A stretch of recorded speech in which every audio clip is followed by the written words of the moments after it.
Welcome, guys, back to the Watchlist podcast. This is episode 14, and this week we're going to be discussing the new movie Obsession by Curry Barker. So I saw this movie 10 days ago, so Yeah. it's been a little it's simmering, and Luke saw this Right. yesterday, if I'm Yeah. correct. I have Um, the advantage so there. yeah, as we talk, I'll get a little some stuff will come to recollection. It's not like don't remember anything, obviously, but I actually have a lot to say, a lot of positive things to say about it. Mm. But Luke, I'll let you go first since you saw it last night. Okay. Was the theater packed when you saw it? I went to like a 2 p.m. screening, so but it was still pretty full. I think just because it was like opening day, Yeah. which was good. I think there was definitely one moment that got a big laugh out of this guy, but I couldn't really gauge like the vibe of the crowd. I don't Yeah. know. So Like the crowd, yeah. I don't know. I bet people liked it though. It seemed like people liked it, Yeah. but yeah. So I seem to be the only person in the world who doesn't like this movie. Like I kind of think this movie's bad, honestly. Um, and I mean,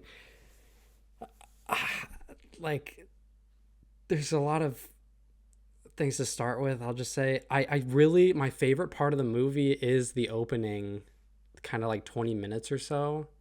I was like, it starts off in a way that I was really vibing on, like in terms of performance and dynamics, and like just kind of seeing the cast. Um, it the kind of framing of the movie is that like it's this guy who's like super nervous and anxious, and he's in love with this girl who's in his friend group, and um, there's this kind of like friend group like tension of these different friends like liking each other, and like kind of this love square um Yeah. that I thought was done really well, and like I was vibing with all of their like personalities um and everything. uh the main guy the main guy's really funny to me because he's like I love that he's just like so like, to me I'm like, oh, this is just like a super liberal like anxious guy. Like this guy is like, uh he's just like that kind of like weenie little guy, in a good way. Like I thought that was like very uh very like good character. Like I like that kind of character. Like I liked him. Yeah. He's very like likable and kind of real, a lot of in a lot of ways. And so like his dynamic with um Nikki is really fun. And like I will say it starts off like the first scene happens, and it's just like immediately a close up on him, kind of like fake confessing his feelings as like a practice, and then like his best friend makes fun of him, and it's like, I like how he's confessing to a waitress at the diner that they're at. right. You think that she's part of the friend group, and she just gets up and leaves and just continues work. It's like, I'm Yeah. so sorry you It's had to like be there for that. he's like, oh my god, I'm so sorry. Like he just wants to like Yeah. end himself. The thing is like it immediately starts. My kind of like biggest issue with this movie is I think it's really ugly. Like I really don't like how it's shot and framed, and um, I just think it kind of sucks in that way. Like the whole time I'm like, man, there's nothing here for me that is interesting going on with the filmmaking. That's like, just I just feel a big disconnect with like Curry Barker's kind of like visual style. It immediately Yeah. starts off with these like this conversation we're talking about, and everything's like center framed. Like the entire movie is pretty center framed and symmetrical and shallow focus like the whole time, and that's it. And like the framing, with the conversation, it would be like someone like center left looking to someone um also on like center left, and it's just like a weird um composition that felt like it felt very strange to have in your first scene. Like it's like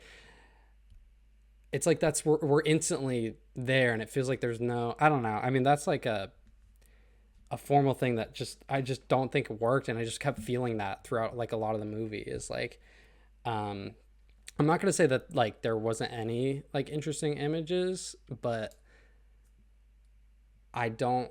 There's not really very good ones, or even even the ones I like. I still have like some. It's not that great. So that was really disappointing for me. That I don't know. I mean, what did you think about that stuff? Like how it I looks? mean, I didn't. I mean, I didn't. There was no moment where I was like, "Wow, this is like really good filmmaking, like visually." Except for the last scene I liked. Um, Right, the last shot. but I, that's the reason why I give it 3 stars. It's like I can enjoy it, but I just don't enjoy like the actual visual aspect of it. I enjoy the story a lot more. Like I think the story is pretty strong. Um, but yeah, I also just like had a different experience. Like I watched it like obviously 10 days before it even opened, and I was at like a packed theater. Everyone was bubbling about the movie. Showed Yeah. up 30 minutes early. They had like a secret menu that relates to the movie. So like they gave us burgers. We were just sitting down. It was halfway through the movie, and right before the burger sequence happens, when he's eating out of the Tupperware that he Right. gets Yeah. from Nikki, they go around like all the people at Alamo or whatever, and they gave us burgers. They like handed us burgers as the scene was going on. It's like this is so rad. Yeah, that's cool. Um, and then I showed up and I got these things. Show you. Little show and tell. So we got we sat down at the table, and like in Alamo you have a seat and then you have a table, and they gave us this little stuffed kitty here. Oh So they gave my us a little god. stuffed cat. And so when this was shown up, people were talking about it as like, oh no, what the fuck happens Yeah. to a Right. cat? So if you see this movie, you'll know what happens to the cat. It's But pretty it's a cute quick. little cat. Yeah, it's pretty quick, but it's a cute cat there. And then we also got like like I just said, they got the Tupperware, so they gave us an Oh yeah. obsession Tupperware, which is That's pretty cool. cool. Yeah. Um, and then they gave us a plushy brick Right. for the brick sequence, Yeah. which is the scariest scene in the movie, and it's Yeah. kind of cute, and it has like obsession next to it. And then they gave us the One Wish Willow thing. Oh, that's actually really cool. Yeah. So we have the One Wish Willow thing. It has the phone number, and you can call the phone number on it too. Oh yeah. And you can open it up. I haven't opened it up, but I Yeah. You got think to if you make your open it up, wish. it has the like little wooden thing in there. Let's Right. see. This is my you're seeing a live Okay. reaction. Live unboxing. But yeah, there's the wooden Oh thing here yeah. that you break. You make the wish and you break this. I'm not gonna do it because I don't have any wish worth wishing for right now. Imagine if it's real. So I mean, that's just like a cool extra experience that you Yeah. have That's awesome. going into the movie. You just have like these cool things, and these will probably be on a shelf when I'm older one day. Just to, like kind of. I Yeah. mean, it might not be like a goated movie, but it's like something Well, to remember and hey, experience it's by. looking like it. The way people are talking about it is instant classic. Best of the Yeah. decade level movie. Like seriously, I think like we were Yeah. talking yesterday. Like, oh man, this has like a 4.1 on Letterbox. It's at a 4.2 now. Like this is Damn. Yeah. So people are loving this movie it's big. I for don't follow sure. someone on Letterbox who rates it lower than 3 stars, and I just have like two Yeah. people. Um, I really feel like an alien here. It's like really weird. Like I'm like, what's Yeah. I don't know. Like I do have some positives. Like I'm not all negative. Um, just on like another level, like it just I wasn't enjoying it. Like I really was. I just really wasn't enjoying That's a crazy. lot of the I think it's time a with it. fun movie. I think it's such a fun concept, and that's what makes it fun. And it's like almost relatable to especially like young adults, because I think like a young adult Yeah, can relate to like really liking a girl. And I yeah. was relating it to like I you think like even you young want like someone's yeah, teenagers. yeah, like teenagers, like you want someone so bad, and then when you get the attention that you want, it's almost like you want what you don't have, almost type of thing, where it's like, okay, you want the girl, but then when you have the girl, I mean, obsession is a little over dramatic with it, A little bit. but a little bit over dramatic, like clinginess, but Yeah. it's all like a metaphor in a way of like I a mean, clingy yeah. girl. Like you date someone and then they start being too clingy. It's like I liked this person at the beginning, but I don't like how much attention or free. There's also a lot of scenes in the movie like they mark on like the boys like a boys night, Yeah. which I thought was really funny. He's like, "Okay, I'm just going to go over to my friend's house for a boys night." And you can Yeah. hear her turn off the shower, which actually scared me. I was like, "That's kind of scary." So a lot Just of hearing her turn off the shower and just like, "Oh, okay." It's yeah. like, "Oh, damn. This is real." Um okay. So I think for me, like anytime it did stuff like that where like it's making like jokes about the clinginess, to me I was just like this is the most obvious version of a clingy movie that you could make. Like everything felt Sure. so like mind-numbingly obvious where it wasn't interesting to me. Like I wasn't entertained because it was just like he's like I have to go to the bathroom. She's like no, like can I go to the bathroom and sit next to you? It's like okay, are you serious? Like Yeah. I don't know. It was just there's like a weird thing where it's like it's the movie is trying to be like to me it's obviously like horror comedy is how I would like label it. Yep. And like the horror does not work at all for me. Like I don't think the horror works at any level for me. Um and like the comedy is more interesting to me, but I don't like I feel like and I'm not sure if my thoughts on this will change over time if I can really like lean into the idea that like this is just like really funny and just think of it that way. But it really seems like it's trying to be like a serious horror movie in some version, and also be funny. And I'm not getting that. Like the funny isn't even working for me that well, and I think that's because it is at the same time like trying to be, a serious horror movie, and that's not working. And then I'm also like, oh, but it's kind of silly, like it's funny, um, or it's strange, but like yeah, a lot of the like any clingy moment or like that whole aspect was just not working for me on like a horror level at least. Like there's some funny Yeah. moments, sure, but I'm not. I don't know. I don't think it was that funny, and it's trying to be scary too, Yeah. and like because it's so ridiculous and like oh, it's so ridiculous like um where like I can only see it as comedy, like where she's like in the corner, like oh I like watching you sleep, you're so cute when you sleep. I'm like that's not like this is just like silly. Like Yeah. I'm just not. It's not hitting. It's not working. It just doesn't work for me. I mean, really. Yeah. Um, so maybe we should back up. So, I mean, the premise is like he gets the one wish willow that Eli literally has, and kind of he breaks his wish like, oh, I wish Nikki was obsessed with me more than anyone in the world, and then it's a real thing. Which how do you feel about that trope of this like kind of like little like gimmick in a fortune shop thing is Mm, real? I mean, I'm not like obsessed with it.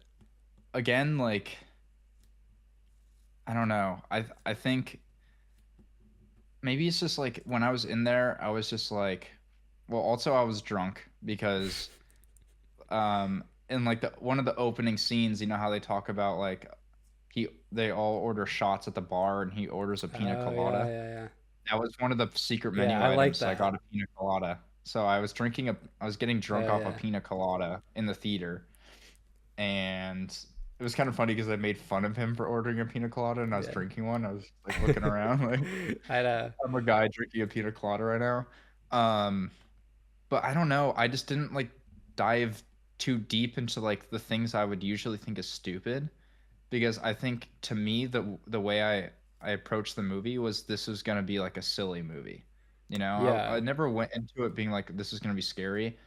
Only one scene scared me, which is the brick scene. Like that made me jump. I was like, holy fuck, because it's like the only like genuine jump scare actually that's in it. I would say right. everything else is just like okay, I've seen this before. Like her stalking him while he's sleeping, like and the way her body moves. I actually did like the way her body moves because they reversed it. Mm-hmm. I think it looks cool. Like I was like, oh, that's a cool concept. Um, but other than that, like I don't know. I do think it's gimmicky, but also I don't care. You know what I mean? Where it's just Yeah, like, okay, what? Like I don't care. Like I've seen this in so many horror movies. It's just like, okay, this is just a normal thing that happens in horror movies. There's a specific horror movie that's like really relevant, but I can't really remember. Where right. there's like a certain thing that's in a place, you know. Um, but I don't know. I actually view the movie to just be like a good time. Like this is probably a movie I would show if I'm just like really bored and I want to have a good time because I think it's really fun. I think the acting is I don't think it's great, but I think Indy Navarrete is just like amazing. I think Yeah. she's No, I really like I really like the good in the main guy movie. too. I actually do like the performances. Not that they're like great, but they kind of have that like um like B horror movie like quality to them that's really nice. Like And they're I all like unknowns too. yeah, and I Except think they're for good the in best that way. friend. The best friend has been in every Curry Barker Oh, right. But sketch that's still comedy thing. unknown. I Yeah, mean, he's still this is unknown. his. Yeah, he's still unknown. But Yeah. I mean, them as a duo, they're pretty popular online. Right. So Yeah. you'd probably recognize him if you're familiar with Curry Barker and their stuff. Yeah. I also I also have to mention like I was I was like at a Q&A, right? So afterwards we had a discussion with the director and the whole cast was there. And it's just cool to see how like excited they are about the film. And they kind of seem like they almost seem like they don't care in a way, but they do at the same time. Like they're like experiencing it in the moment. And like you can feel that with the actors on stage. Like, oh, this is so cool. Like this is like their first big movie and they know it. And they talk about the filmmaking of it and how it was just super fun. That they never took anything like super seriously. Like they could just like have fun. And it just seems like such a great set to be on, especially with like Curry Barker is like he's a pretty funny guy, Yeah. and he was He's a even cool like guy. bullying his cast members on stage, which is so fun. And they're just like bullying him back, so they just all feel like a close knit group of friends, and I think that's what the movie feels like. It feels like a solid indie film made by friends, and they did a good job. I wouldn't give it a 4 point fucking 2. I like again. I'm also in the ladder as well. Like I gave this movie a 3, right? Not a Yeah, lot that's of people true. are giving this movie a Yeah. 3. I'm not like obsessed with it. Right. No pun intended. But like the idea of this movie isn't like I'm not rushing to tell everyone about this movie. I think it's a fun time in the theaters. Maybe that was just my experience because of like the singular experience I had, you know. No, I think Um, that's generally what everyone's right. yeah, I think it's like a good movie to go to the theaters for.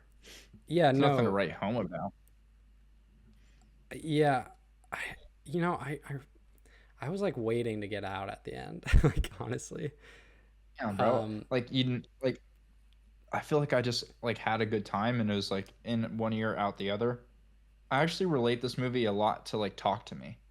yeah, It kind of has people like are I've Talk to heard Me that vibes. online too, which is You know what interesting. I mean? I was Like thinking it. of Companion with Oh Sophie hell no. Thatcher. Yeah. I mean, Companion's way worse in It's my opinion. worse. Companion's really bad, It's but worse. Yeah, it's worse for sure. But I don't like. I think this movie is like not good. Like I don't know. Like they're not like too far apart. No, Companion's pretty terrible.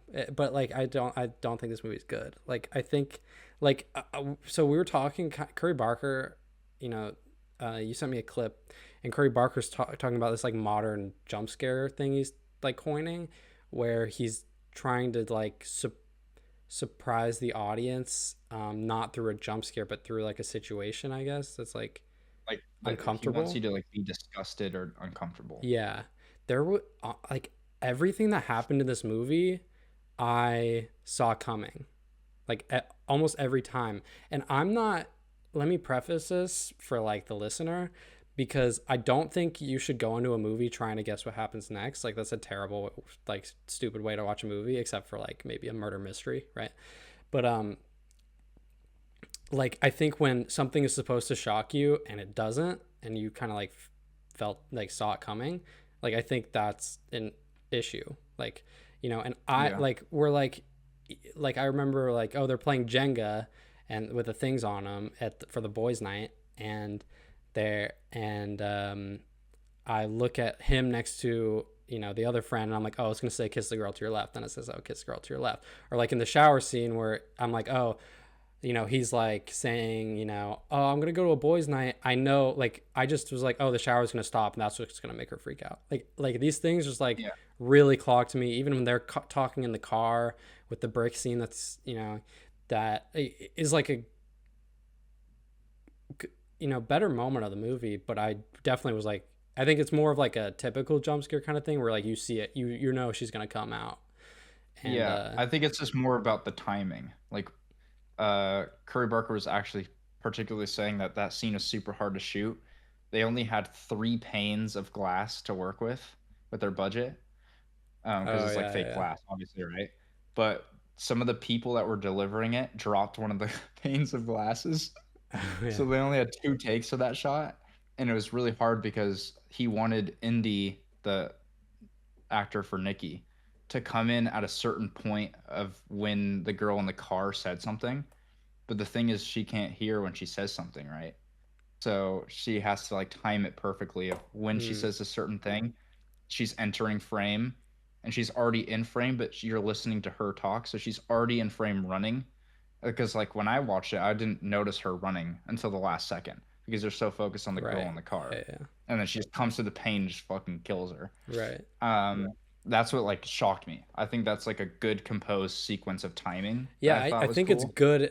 Like I think it's like good, but I was just it's It's predictable. like it feels like it's going against what he was talking about, because it feels like Yeah, kind I of a mean, more, I don't but think he it's was not a talking about bad that thing, specific scene. Yeah, right? He's just saying I in think, general, or like yeah, in he's general, like he just like, said like a couple times I mean, throughout the the movie's movie. not full of jump scares, right?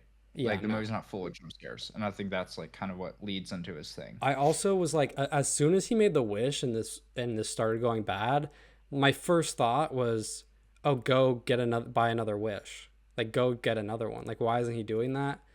And then He does it like later in the movie, it and then it's waits gone. like at the end of the movie and he does it. I'm like, dude, that was like the first thing I would have done, but okay.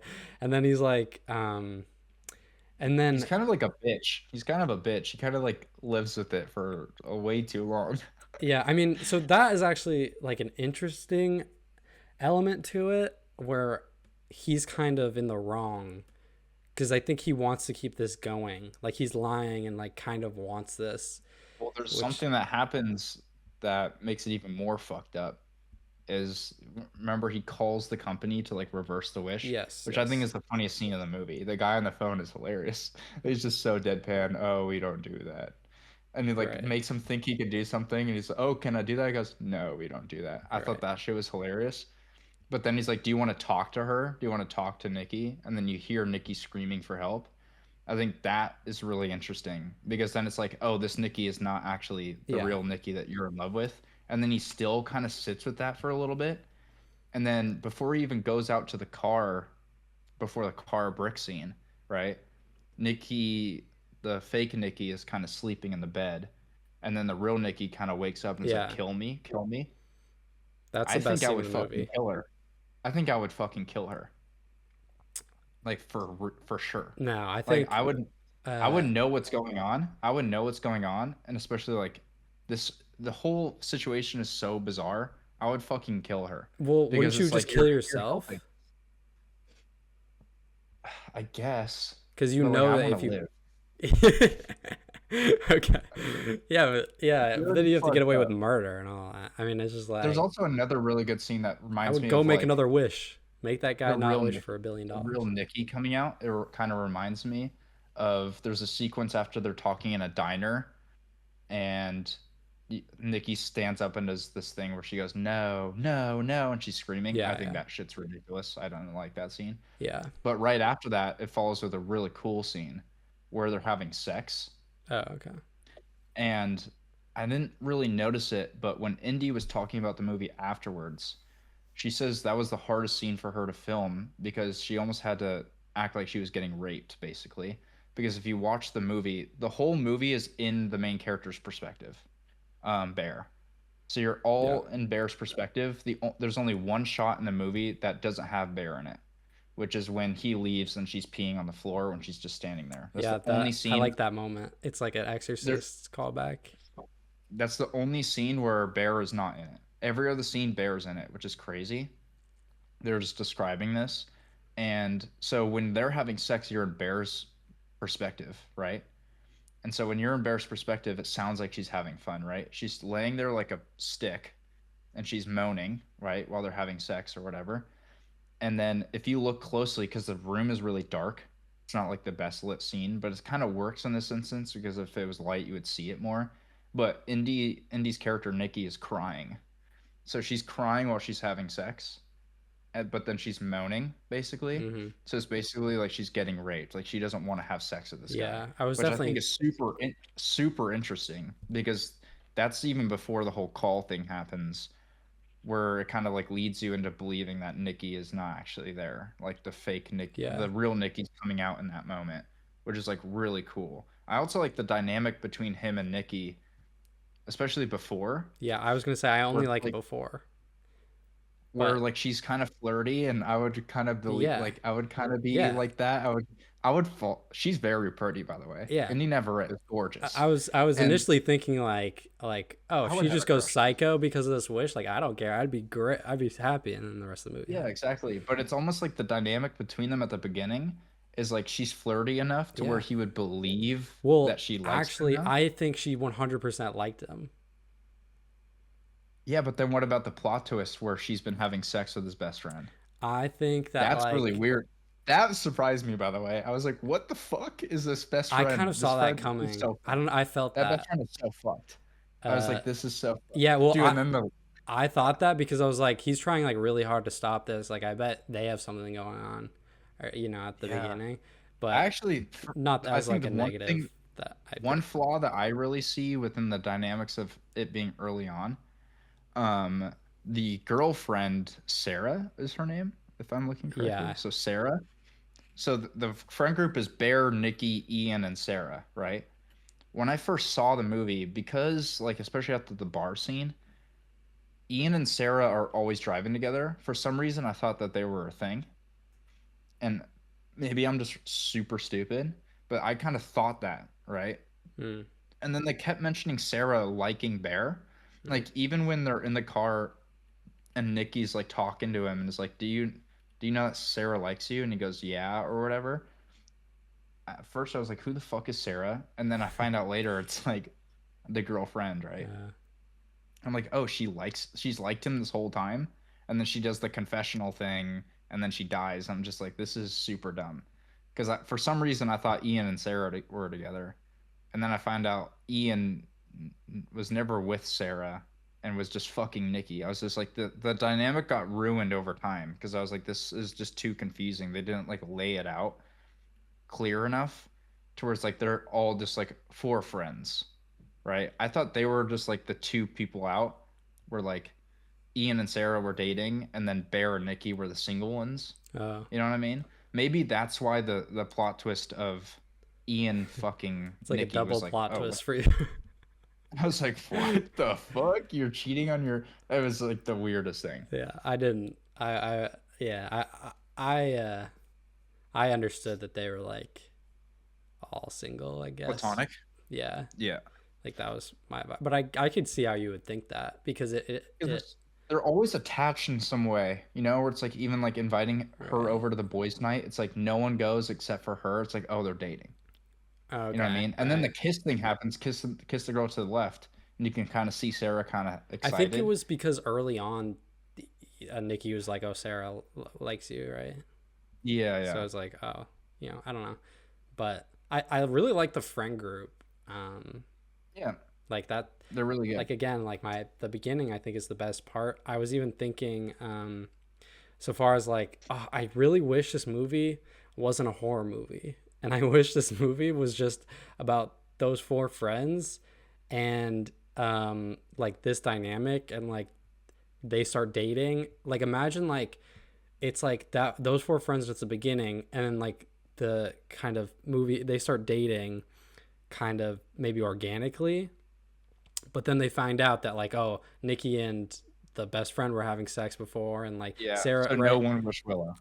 right, like just like kind of a almost like a rom-com kind of movie that's like kind of Yeah. messy and like about a friend group, and it's like, you know, like doing that, because I think that's the strongest like skill I see in Curry Barker, especially in like getting these kind of performances. I mean, they're horror performances, but I think they're good like dynamic performances. And so I was just like, Yeah. if this movie was that, I would love this movie. So it was, I Yeah. was thinking that, and I also think like you then you could do clinginess in like a more subtle way, whereas with the, I mean, you could still do it subtly in horror, but he doesn't. So like I think that's like really annoying to me, is like he's doing the horror things, and it's just like it doesn't feel like there's much, like it kind of feels like a first draft idea, you know, where like there's no subtext really, like the subtext is Yeah. very minimal.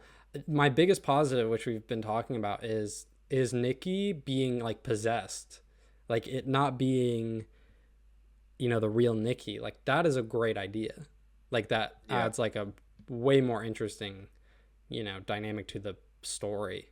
And like, Yeah. yeah, like she like pees on the floor, and um you She's know, just sitting there, the tape on the door. I was yeah, like, the tape on bro. the door is so I ridiculous. would be like, dude, and then him like trying to get out, Right, and then he's she's so like, like "Oh, normal about it. you can't get out. You should have stayed." And he goes, "Fuck no!" Yeah, Just right. like ripping this shit. I do want to talk before we talk about the ending because the ending's my favorite part. Is Indy Navarrette's like acting, which I think is really really interesting because she has a lot of stuff she has to do in this. She's flipping characters left Yeah, and right, which I think is really really cool. I was very impressed by it. Like she'll go from like really happy and joyous to like the from the old Nikki to like being really scary to like kind of being in the mixture of both, and she does it all in one scene within like 10 seconds. I'm like, this must have been hard to like direct. Like this seems like everything has to be like on time and she has to be a certain way at one line. I was like, this is actually pretty cool. It's also like a well written character. So I what do you don't think know. about her I'm not crazy performance? about it. I think it's You're not crazy fine. about it? Like I think like when she goes into like the possessed, I mean, I think when she's snapping out of it, like those moments are very good. Like kind of, and that's also an interesting like, you know, kind of just thing in the movie where like they'll be like making out and she like snap out of it. But like when she's She's just like, what kind the of fuck? Yeah. when she's acting as the possessed Nikki, I'm like not into it. Like I'm just kind of, I don't think it's like a bad performance. Like it's fine, but it's just not working for me. Yeah. Just generally, I guess. I still think that even when she is possessed, it still is like dynamic. Like it's not like she's like only one character there. I still think that there's like nuance within her the Because she's possessed Nikki. possessed. I don't know. I don't feel that. I mean, like when they're having sex, sure, but like generally, she's just trying to be creepy. I feel like. Yeah, but even when she's being creepy, there'll be things where she'll be like she knows that she's being creepy almost. She knows that she's freaking him out, so she'll be like, Right. "Oh no, no, no, no, no, no, it's okay." But You everything's know? normal. Like, "I'm sorry. I'm so sorry." She says sorry a million Yeah, times in yeah, this yeah, movie. yeah. You know what I mean? Where she's like still she's still that possessed person, but she's like aware of that. So she's like saying sorry. She's trying not to be too obvious, but she is obvious, you know what I mean? So it's this cool thing. Yeah.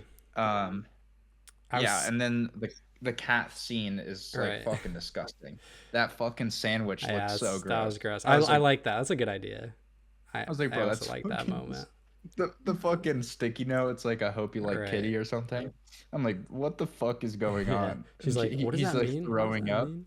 Yeah, what does that mean? Also, He's like Andy Richter freaking out. is just like, you know, Andy Richter. He's just like running the Yeah, music place. He just pops in. I'm like, what the fuck is that, Andy Richter? He's like two yeah, lines. That was yeah. silly. Okay, so there's like three shots that I think are fine in the movie, and the rest I really don't like. Um, Okay, lay him out. so there's one shot of when he's telling his best friend like, "Yo, Nikki stayed at my house last night, but she's fucking crazy." And then she's like in the Watching from the background, background. kind of watching. I wish she was in focus though. She's like super out of focus. Like there's very shallow depth of field there. And then there's another scene in the restaurant Where, where, where everything's in Bear's perspective, though. So it right, kind of but makes sense that she would be out of focus because he can't see her, he can see right? He can her. almost feel the presence of her staring, which I I think mean, is why they did it like that. yeah, but I think you could still feel it like when she's in focus because there's, I mean, there, like, yeah, you're in Bear's perspective, but like we're still like the audience and like we feel her there. I was thinking like, oh, would it be too obvious if she was in focus?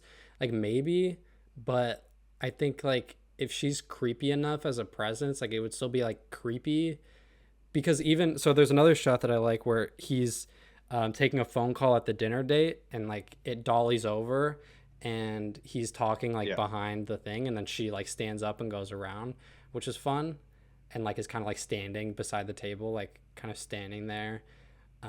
She's still out of focus, but I think like if she was in focus and like it would be creepier, and he's not even like looking in that direction, but I think there's like a level of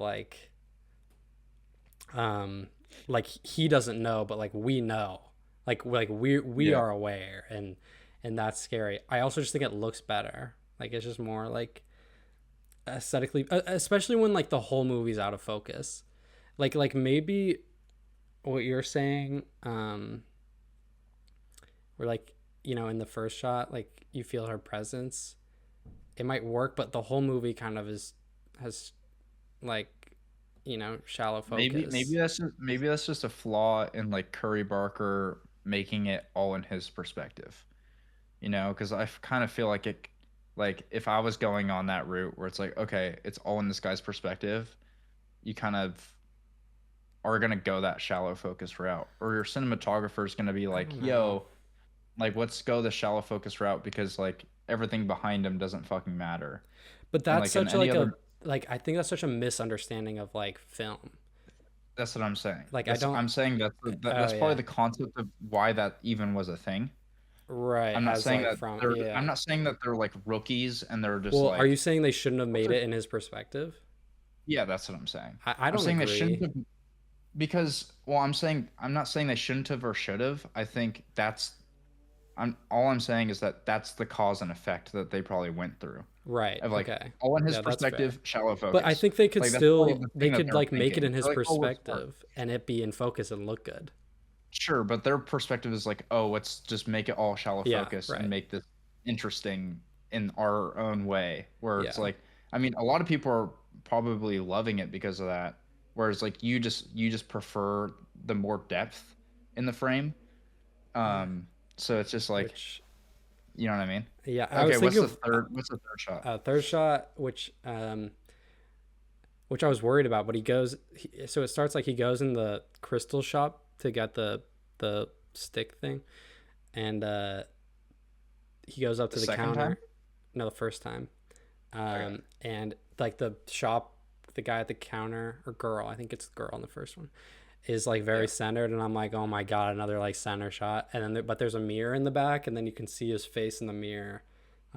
That's cool, but um, yeah, I don't know. And then like the final shot is like cool, but it's cool. I have a lot to talk about with the final shot because they discussed it a lot in the Q&A, Okay, which made cool. me like it more.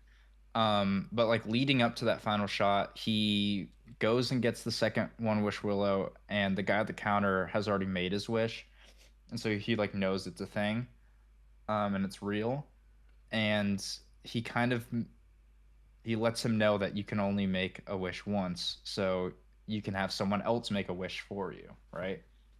So he goes all around. He's trying to find people to make this wish for him, right? And he goes to his friend, or yeah, he goes to his friend first, right? And he's like, "Please do it." And like any logical person, you're like, "This is not real." And he makes the fucking funny ass decision to ask for $1 billion. And he breaks the thing, I want $1 billion, boom, and then just money starts falling down. He's like, fuck this guy, and just runs away. And then he meets up with Nikki back at their house, right? And he's like trying to like set it up for her to make the wish. It's like if you love me, you'll make the wish or whatever, right? I think the whole ending scene is like it's like kind of cool how crazy it just gets. Like just all just gets blown out of proportion. I actually think it's cooler because it's all because of this one fuckhead's wish that all these people The die. like the $1 billion wish. No, initial Oh, wish the initial asking wish. Right, for right, right. Nikki, like Yeah, because he made the stupid ass wish, the girl that loved you died. Your best friend dies from he just gets how does he die? He gets shot, right? yeah. He gets Nikki shoots him. Nikki just shoots him out of nowhere Yeah, because she's in the he middle of screaming at him, right. and then he comes in and she just like turns and shoots him. He's like, "Bro, I actually made $1 billion," and just gets shot, which I think is so hilarious. Like he doesn't even give a fuck about the situation going on. He only cares about himself, which I think is interesting. And then yeah, and then the whole thing goes on. Does he see? I'm already forgetting this shit. Does he It's kill himself? so yeah, he takes the gun in the bathroom and kind of like locks her out, and then as he gets the gun like ready to shoot himself, and as he's like doing that, He Nikki starts wishes. turning back and is like oh like I'm so we don't have to like we can take a break she stops being clingy like trying to like convince him that like everything's Well, normal. this is why because the wish that he laid out for her to like make instead of like why he doesn't shoot himself, right? He decides not to shoot himself because he's too scared. Like he puts it in his mouth, right? And he just goes and he starts taking a bunch of like pills to OD. He just takes a bunch of pills, but right after he takes the pills, his kind of mood switches and he just stands up, goes outside there. It's Yeah, because Nikki made the wish for him to love her more than anyone else. So he kind of entered that mindset as well, which kind of makes sense because now they're both obsessed and they're both possessed in that way. And so yeah, he kind of leaves, but she doesn't know that he just took a bunch of pills, right? So they start acting all lovey dovey, like everything's okay all of a sudden. And then he starts ODing on the couch, right? And then as soon as he dies, the real Nikki comes back to life, which is really cool. Now, here's what I have to talk about for the end scene, which is really cool. okay. Curry Barker was talking about how in the original script and how they planned it all the way when they shot that she would shoot herself when she comes back to life. She Mm, would wake up, she would see Bear and Ian dead on the floor, just be like, fuck it, and kill herself. And that's how it went to when they were actually shooting the scene, right? I'm glad they There did was not do that. so they shot that like 10 times. They shot the real ending 10 times. And then Indy was like, why don't I just like not kill myself for one? And he goes, okay, you get one shot. So they did one take of it. And if you look at that scene again, you can see the blood on the ceiling from all the takes that they did before when she Oh shot yeah, that's herself. funny. So it's kind of funny. Like they didn't mask it up or anything. Like Yeah, they wiped it, but you could still see the blood stain up there. And so she does it and she doesn't kill herself, right? And then it does like a cool upside down shot to the TV and then it puts the titles or whatever of the movie. I think it's like really I think it that part of the movie, that whole climax scene at the end, it's really bleak, obviously, because all these yeah. people are dying for Well, fuck just knows what. her, right? She's left. I mean, yeah, it's bleak for everyone, Well, but Curry Barker was talking, was like, it's actually sadder that she doesn't kill herself because guess what? She's gonna get arrested. yeah, She's going to jail. Like it yeah, doesn't show that, but she's probably getting arrested for murder. yeah, Like it's pretty obvious at this point. So it's even worse that she doesn't kill herself, which I prefer that she doesn't kill yeah. herself. Well, I like that it's ambiguous, right? Because it makes you go down that, like on the level of like practicality of like she's not getting away with this. Like, the cops are All these easily getting her, bloody bodies, right? Even the stashed Sarah, body, that was scary too. It's like when they're disposing of the body and he comes back and her body's just on a chair. I was like, bro, right? are you Yeah, fucking kidding me? yeah, This is a house of four dead people or three dead people. It's like, yeah. and it's all her friends. She's not getting away with it. She's not Um, getting that and shit. but also just it's ambiguous on like what is going through, like what is she kind of like wakes up and has to Yeah. deal with like Is she conscious like when she was possessed? Because she's saying kill me, but I don't think she knows what the fuck is actually going on. Like, do you think she knows like I the think she plot? Like, do does. you think she watched the movie with us? I think in if you're talking about like it would make sense if she's like crying during like the sex scene and this stuff. It would make sense that she's or like even when Or she's like like when kill she me wakes up now. when they're kissing or something?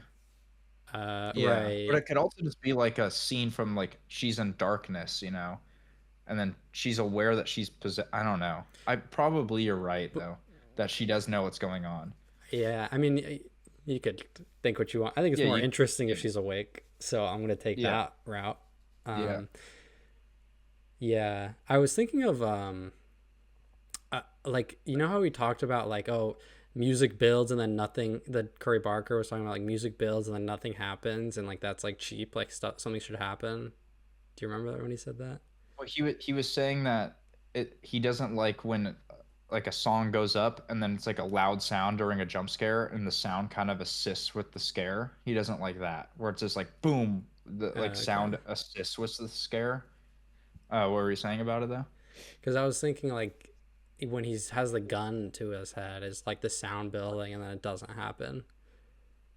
And then I Yeah, was I think thinking that's like, that's his motto. I think it would be what he would be talking about is like in the jump scene scare with the brick is like music would be building and then as it happens the song like climaxes in that moment. So it kind of okay, like so like helps you with with this the scare. scare, Yeah. okay. I mean, Cuz like in a lot of jump scare movies, right? The music's building and then you know it's coming and then it does like this loud oh, noise with okay, the right. audio I see. and then So you're like fuck. he's trying to like you don't He's get trying to make the the image scary or the moment scary, not so much like or like like using music to he's help. carrying or he's like talking about the predictability coming from the music instead Yeah, of like just a jump scare happening or something or yeah. like So yeah, maybe in this is the thing, like he's building the music to make you think he's gonna shoot himself, and right. then So nothing happens. So okay, he I probably see. likes that. Yeah, Yeah, yeah. Okay, that which I makes think is sense. a cooler perspective than actually like using music to your advantage every single jump scare and like making that predictable. Yeah, You know? yeah, definitely. I mean, I don't think it's always like a bad thing when that happens, No, but I mean, it yeah, could I'm not. be. I don't know. I don't know. I was thinking of long legs in this movie, just like the way it's shot and everything. Yeah, Like it the way it's feels shot. Yeah. like long legs, and I was just like, man, it feels like long legs and companion had a baby. Like No I was wonder you just didn't like it, bro. yeah, I Fuck. just like I don't know, man. I don't know. It's not for me. I just Yeah. wasn't enjoying it. Yeah, I like left the theater, like checked my phone for like, oh, was this movie 2 hours long? I was like, damn, it was an hour 40. That's crazy. Like that's bad when you think a movie's like really long. Longer. Yeah. Yeah. So okay. I mean, So yeah, yeah, that's our obsession review. I don't have much else to say. yeah, If you haven't seen it, check it out. Go in theaters. It is an indie film, so it's even if Luke doesn't like it, I assume that he'll like it if it makes money because it's an indie filmmaking type of thing, yes. and Go see we love when indie filmmakers make movies. I'd also be interested in the rest of Curry Barker's career because people are already comparing him to Jordan Peele, which is Oh kind my of god. crazy. Yeah. I mean, because of But the comedy route. he started with sketch comedy, and like again, just like Jordan Peele says, comedy is a great thing with horror, like Yeah. being a comedian or whatever, setup and payoff type thing. So yeah, it'll be interesting to see Curry Barker what he does with a bigger budget, if Yeah. he'll make something better or I don't worse. think I'll be a fan, but hey, I'll watch it. Maybe imagine his next movie is like your favorite horror movie ever, like I don't depth of focus, crazy Hitchcockian, like I don't think it so. doesn't seem like that. Yeah. But yeah, go check it out if you have seen it. Tell us if you liked it or didn't like it, especially if you didn't like it and like your reasonings, because Letterbox seems to be glazing the fuck out of this movie. I'm defending it here on the podcast, but I wouldn't really defend it against people who love it, because I'm just like meh about it. Um, I just think it's like it's like feeding too much into like our to the people. You know what I mean? Or it's like I know Yeah, what like the people want. what is Let's make a movie that people like. at the end of the day, like what are you getting from this? Like I'm really curious. Like what are these people No, no, no, no. like Yeah, rating there's no, yeah. 5 star? Like is this movie really like saying anything? like interesting, No, or like is it that no. I like I think don't people were just is it having such a good time, and they're like, is it that I don't funny? know, Like really, I dude. don't. Even Cess reviews just gave it a 4 star. That's crazy. Shout out says Shout Philly. out Cess reviews, who, yeah, I'm just really confused. Um, yeah, Owen Patnode said, made me think of the Fablemans. Some of the more uncomfortable scenes to watch happen before the wish, which is what you agree with. We're like the uncomfortability and like the best parts are Yeah, before the horror even absolutely. starts. I love that. I love that opening and like their car ride home at the beginning.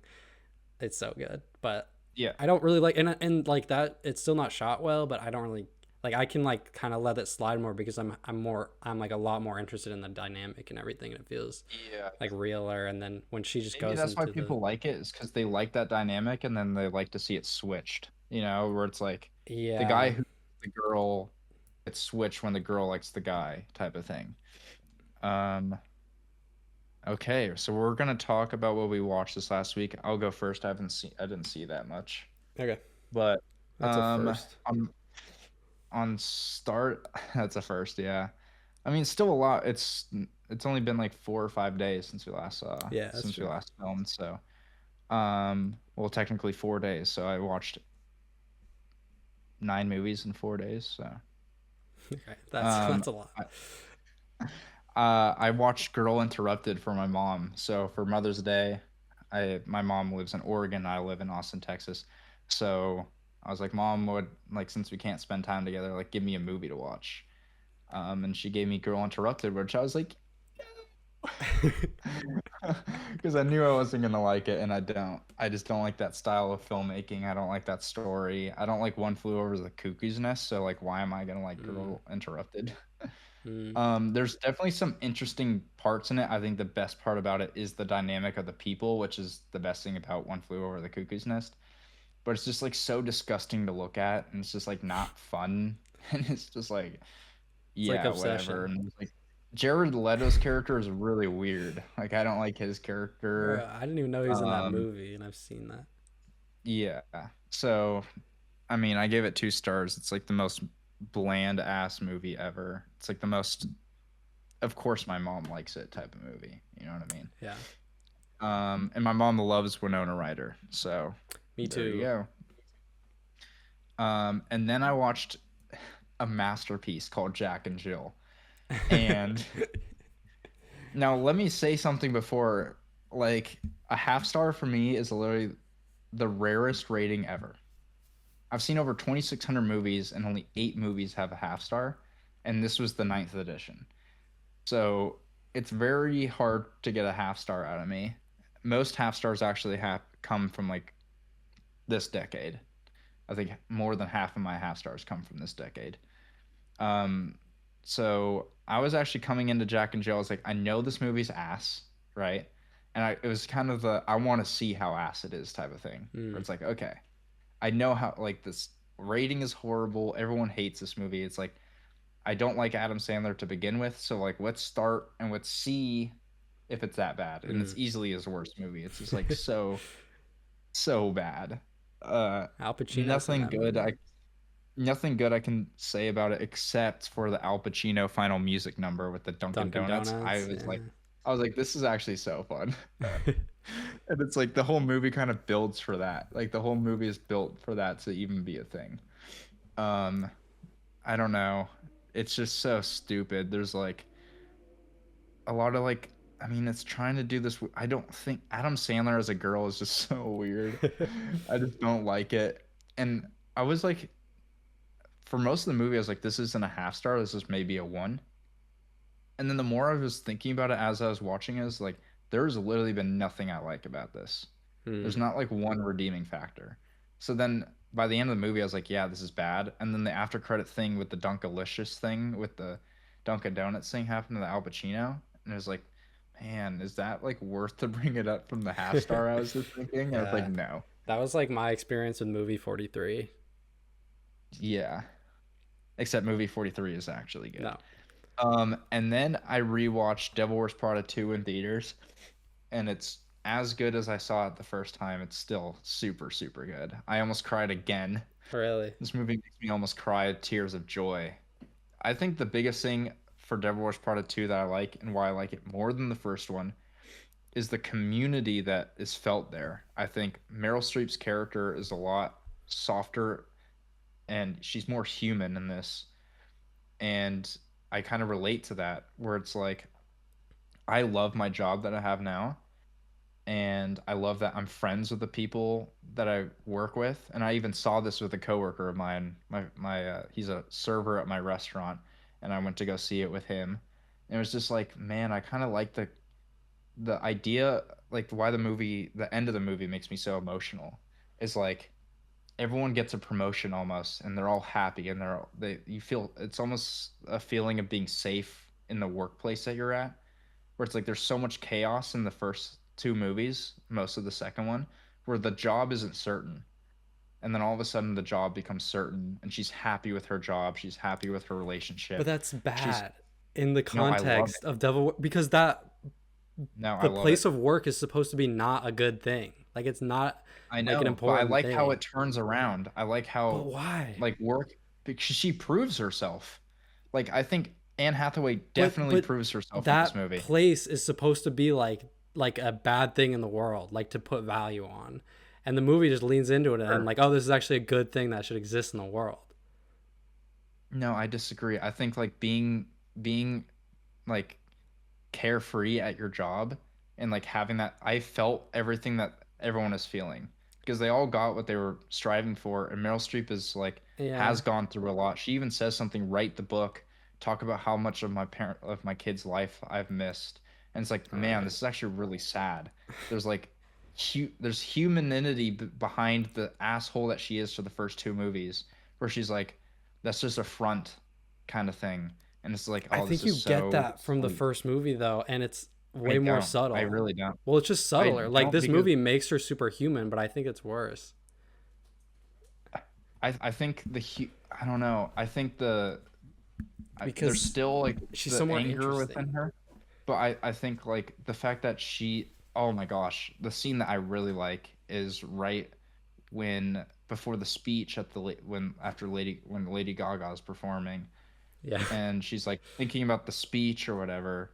And then Anne Hathaway's like, "We got it. We need to go now." And she goes, "Well, I have to do the speech. Who else is Yeah, gonna and do it?" Nigel And does she it. like looks over, and Nigel's there, and then it just turns into like this soft piano, and she's looking over at Nigel, and she almost realizes everything that she's fucked up with Nigel, and then it's like such a tender conversation between them, and it's like a conversation of subtleties of like their, where he's like still denying it because he can't believe that she's actually and she's like she comes up to him and is like, I took you for granted and he's so used to just like owning like Yeah. boosting himself up for her or down actually that he's just like surprised and then he kind of feels happy about it and then there's a swooping shot with his speech. I fucking love the shot. Is Yeah. so cool. It's so well shot and I think New York is so well shot and there's so many good shots of New York in this movie. It's fucking It's cool. brilliant. It's all right. I think it's I don't so like that good. they made Meryl Streep's character like a that way though, where like she is I human love and it. she has those feelings because I think that makes the movie like work. Like I think that's a bad idea in like the universe. Nah, nah, it's beautiful. That's just like when they start doing the thing where like oh she starts realizing that she's bad. That's where I'm like I understand your side, but I'm like I think that's a bad I I think that's not what this movie needs to be. Like I don't think that's a good idea to actually do Interesting. because well whatever. Yeah, We should have done an episode on that. yeah. And then I watched Duck Soup. It's a movie that I've been wanting to watch for a while, and I've seen a lot of people love it, and I Mark's fucking loved it. yeah. The Marx Brothers, so good. I was laughing my ass off. It's hilarious. This is like my That's cool. type of comedy. It's so good. It's so ridiculous. It like reminds me of Airplane, like that kind of Oh really? type of comedy. Like it's just so absurd. It's like so ahead of its time. It's like doing a Chaplin thing, but also like modernizing it with sound and it's also like sweet and short and it like has a lot of political stuff going on about it with like war and like an absolute nobody is becomes president, which I think is so Oh, that's fucking really funny. funny. It's Yeah. so funny and like everyone's like worshiping him and he's like late to the thing, and they're all like doing a whole intro for him, and like he doesn't come, and they're all like, "Oh, where the fuck is he?" And then he like sneaks up through the thing, and he like is standing next to the trumpets, and they're like, "Oh, there you are." It's like he just like randomly shows up at the trumpeters. It's like so fucking hilarious. I could not stop laughing. It's there's a scene where there's like a wall where there's supposed to be a mirror, and one of the Marx brothers is like dressing up as the main character, uh, Groucho Marx. Yeah. So like Groucho the Marx. taller Marx brothers. Yeah. And he is like he's the president or whatever of this unknown empire or whatever. Okay. And they're trying the Harpo and Chico Marx are like trying to like they're like trying to get a hold of a piece of paper from him.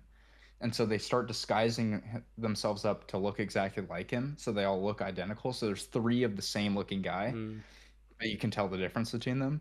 And then the one of the younger ones like runs into the mirror and it shows another room. And then the president guy goes up to the wall and they're like mirroring the wall.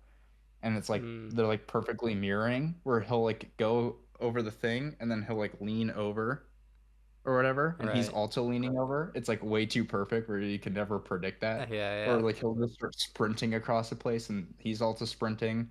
It's absolutely fucking hilarious. It's That's like the awesome. funniest shit ever. Yeah. I would recommend it if you love Chaplin because it's so Yeah, and I mean, Buster I've been Keaton. wanting It's to watch that. Conan, that's like Conan O'Brien's favorite movie, so it's like always been on oh, my it's so list. good. And it's by McCary, and Leo McCary made a 5 star for me, Make Way for Tomorrow. And I'm beginning to believe like he might become like one of my favorite Mm. filmmakers because there's so many movies that I have of his on my watch list. I don't want to talk about this, but I'll say this, don't watch the rest of Kevin Hart. It's bullshit. I watched some of it. The funniest part of it actually is that Kevin Hart is the worst Right. comic on Yeah, the I stage. saw a joke like his stand up in it or like whatever. Yeah, it was I bad. I don't like Kevin Hart's stand up. Yeah. Like I think I don't he's like really Kevin bad. Hart. I think his entire comedy career is based off of swearing and just saying the same shit over and over. He'll repeat the Right. same I mean, line he's over just and like that over if it gets voice. one laugh. He's just like a really Yeah. high pitched voice. But when Cat Williams came in, kind of Yeah, baller that from shit's like their hilarious. beef. Yeah. Like Yeah. that was good. Some highlights. Shane Gillis did good hosting. Yeah. Cheryl Underwood is absolutely fucking hilarious. She did Oh, I didn't really see good at the hers. I roast. gotta watch that. Everyone Yeah. was like bad. Like yeah, people were saying some And crazy then things about her. Tony Hinchcliffe is like really good because he's just like the king of this shit I because didn't like his. he He I comes love at it in his like such a like a mean like way where it feels like he's yeah personally like he feels like it feels yeah like really which is what I racist. like, You which do? is what I Nah, like I don't that. like that. He's also an Austin native. I've Right. seen him Okay, that's walking on the true. street sometime. Um I just hate that guy. yeah, I like Tony Hinchcliffe. I love Kill Tony. I need to get tickets. Really? And then I watched The Wind That Shakes the Barley to kick off Cannes. Oh yeah. Because it's a Cannes winner, and I had to look up after I watched it who it won against, and I was like, bro, it won against like American Honey, Oh really? um, not American Honey, because that's 2006. I forget who it won against, but I was like, Okay. this should not have won. Um, I don't know. With Irish movies, it's like really hard for me to understand, and the subtitles that I put on for the subtitles, I usually watch Irish movies with subtitles because it's impossible to understand. And then the subtitles are off, so I just took it off. I was like, I'm just gonna fucking freeball this shit, and it's just really hard, and it's just like not my type of movie. I think there's good shots here and there. It's not amazing. It's like whatever. I actually have something cool to say about this. So the jury president that year was Wong Kar-wai, and it's one of the only Cannes or Palme d'Or winners that was unanimous. So it was a Oh unanimous wow. win. Okay, now that I say that, I have to look up. Uh, but Yeah, who did anyways, it lose to? the reason why Wong Kar-wai says it was so good is because he said it was like one of the most emotionally devastating movies he'd ever seen. And I was like, I don't see that. I can see where it's sad, but like it's not like I mean it's pretty fucked up. Um, so it beat a lot of nothings. It beat Marie Antoinette, Okay. and it beat Pan's Labyrinth, which That's a actually big surprised movie. me. I was like, I'm surprised Pan's Labyrinth didn't win. Yeah, I feel like maybe that was, um just because it's more fantasy, like they would lean yeah, towards more grounded. and it's like a war film and has like political stuff with it too. Well, they like Anyways, that, but it's yeah, they like canon. that stuff. I don't know if they like Okay, fantasy or and then horror. I watched The Seed of the Sacred Fig, which I'll talk about. And then last night I did a double feature of Crimes and Misdemeanors by Woody Allen. It's fucking peak. He's so good. It's actually the most interesting early Allen I've seen because he's only in half the movie. Hmm. And it's actually two movies in one. So there's two story plots. One follows a man, an older man um who's like having an affair, which is like nothing new with Woody Allen. There's always an affair in his movies. He's having an affair on his wife with like a younger woman, and the younger woman's like threatening to tell his wife, and so he'll do anything to like get her off his back. I mean, it says in the synopsis it leads to murder, so it's like a murder type of thing. Hmm. Like, and it's all about guilt and conscience. And then on the other side, you have Woody Allen's character, who's a documentary filmmaker, and he's making a filmmaker for his brother-in-law, who's like an absolute asshole rich guy, and the fucking he makes the documentary about him that's supposed to be nice and like petty up to him and he actually in the documentary compares him to Mussolini and he gets fired for the job, which is hilarious. But he falls in love with Mia Farrow, who's a producer on the documentary picture, and the movie is so bleak. It's the saddest Woody Allen film. It's also like the most internal, where you can tell that Woody Allen's like guilty about a lot of things that he's done. It's a movie all about guilt and regret and making the wrong decision, and both of the storylines like are incomplete by themselves, but then they have one final scene between the two main characters, Woody Allen character and the older optometrist character, and they just have a conversation that's super quiet, the party in the background. I'm like, this is fucking brilliant. There's so much good shit in it. Woody Allen is like becoming like a favorite filmmaker of mine. And then I followed it by watching Paul W.S. Anderson's Pompeii, which Oh is yeah, so good. Beige I work. actually think, first of all, criminal rating on Letterbox 2.4. I actually understand more with like in the Lost Lands it being lower rated because it's like Yeah, it's of really course. stylized. I was expecting that with more of Paul W.S. Anderson, but this one feels like grounded. Sure, he has like different looking shots than other filmmakers, but man, like the world he creates with Pompeii is so beautiful. And I think I relate it to Titanic. I relate the movie to Titanic, where Yeah, you know what's going to happen. Like everyone yeah. knows Titanic and everyone knows Pompeii. You know that the volcano's going to blow up, right? And then it has this romance with a poor guy and a rich woman. And then the family is like trying to keep them apart. And then you have Kiefer Sutherland, who's like the lover in Yeah. Titanic, that will do anything to kill him, which is like literally what happens on Titanic. And then when the volcano erupts, it feels like Titanic.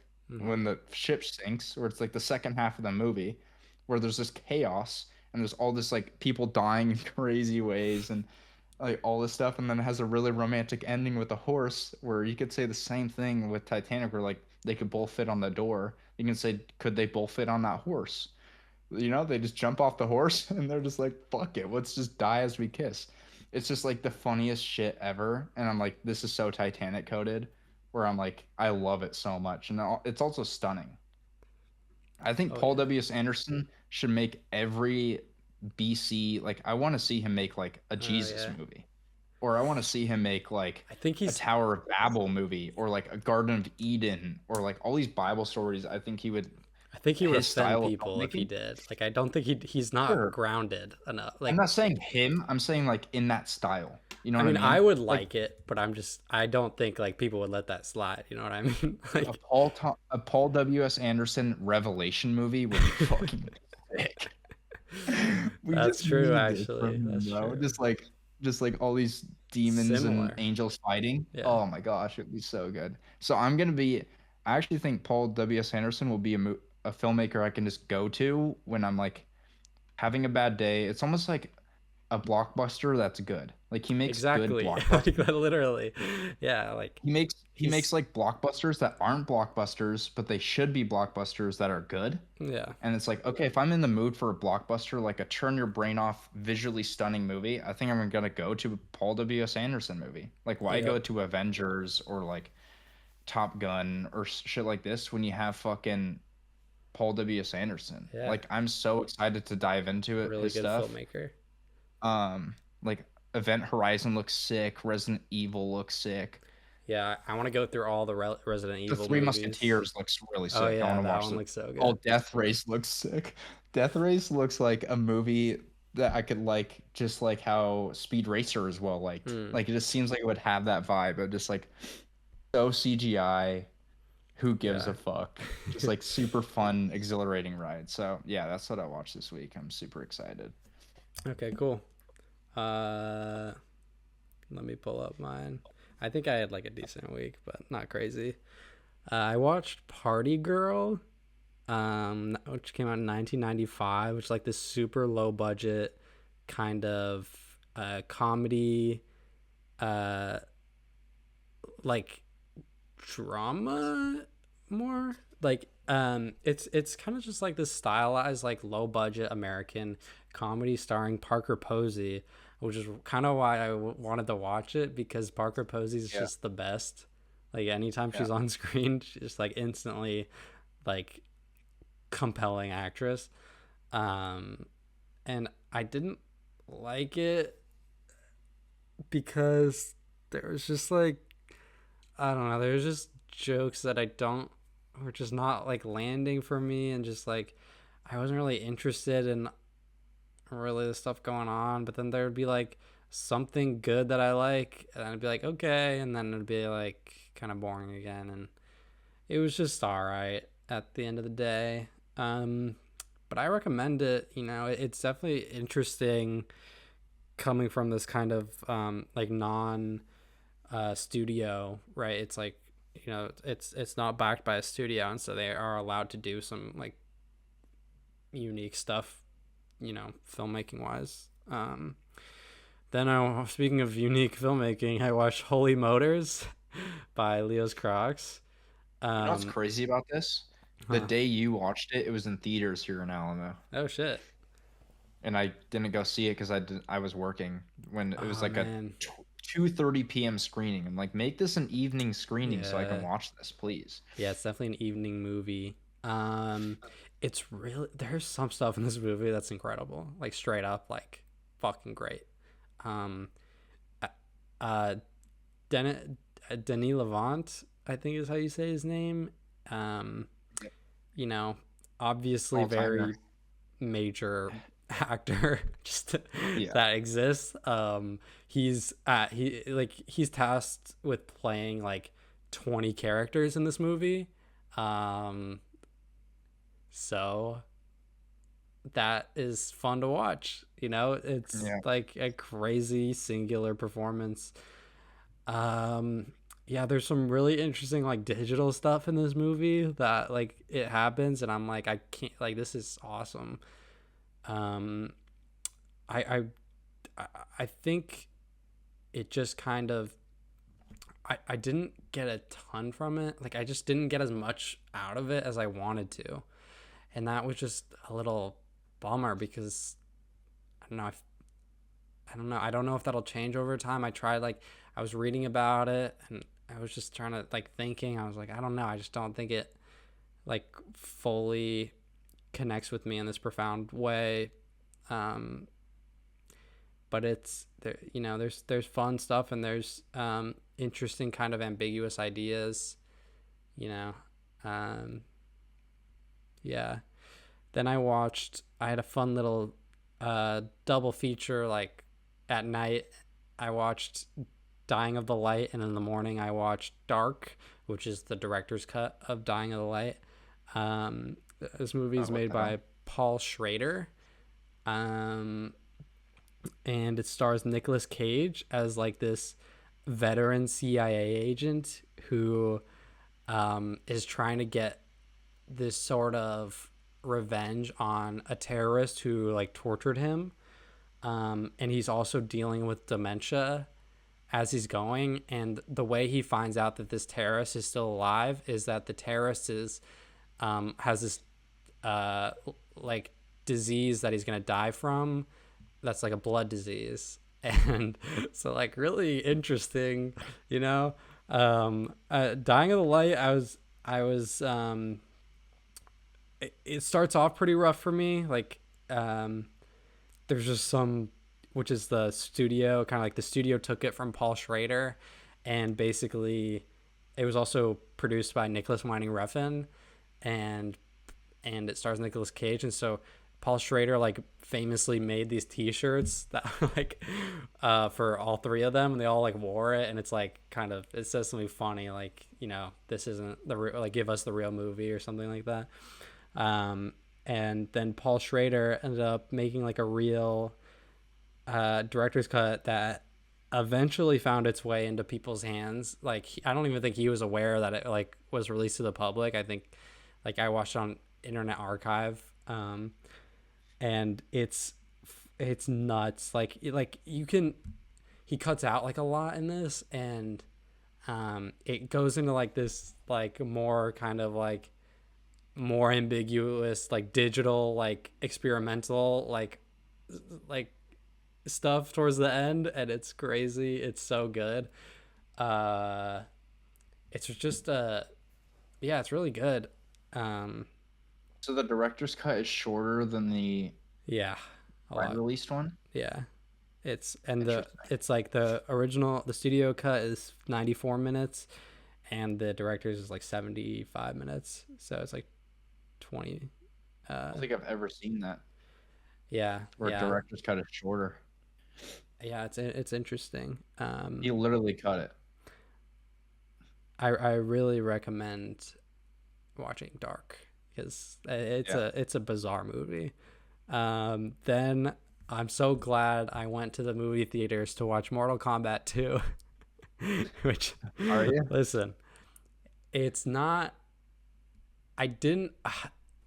I didn't end up liking the movie. But there was enough of it that I enjoyed, that I thought was good. Where I came out of it, like I'm glad I went to go see it, because the parts that were good were like genuinely good. It's just that like a lot of it is not good. Like a lot of it is Yeah. like boring and like kind of like all right. Like genuinely, I was like, damn, I wish we did an episode on Mortal Kombat 2, because like it's there's uh so the first Mortal Kombat, it has no tournament, which is like the whole thing in like the games. Yeah. Which listen, I don't really care about the game. I don't know, but I think like that's the only thing I know, is that there's a tournament, and the first one doesn't have a tournament, and the second one is all about a tournament, right? So it's kind of like fun, right? In the way that like there's this tournament for the fate of the earth, and then it's just like a video game. It really like feels like a video game, like cutscene stuff. It's actually lit like pretty well. It looks pretty good. There's like some crazy digital background that there's this like the best fight in the movie is between I like Liu Kang, that's his name, and some guy with a hat that spins. For if you see the movie, you'll get it. And they're fighting, and all like a lot of the fights are staged and framed in a way like the Mortal Kombat game, where like it's like kind of like Yeah. they're in a stage, and like there's things around them, but then the stage is flat, and they're kind of on this line, like they're just kind of fighting along this line, and it like feels like the game, and I'm like, this is really good, like this is really working. And the background is just like huge blue like spiraling digital like wormhole kind of thing, and it's crazy, and it's like cool, and it's that fight also is just a good, really good fight. Not all the fights are great.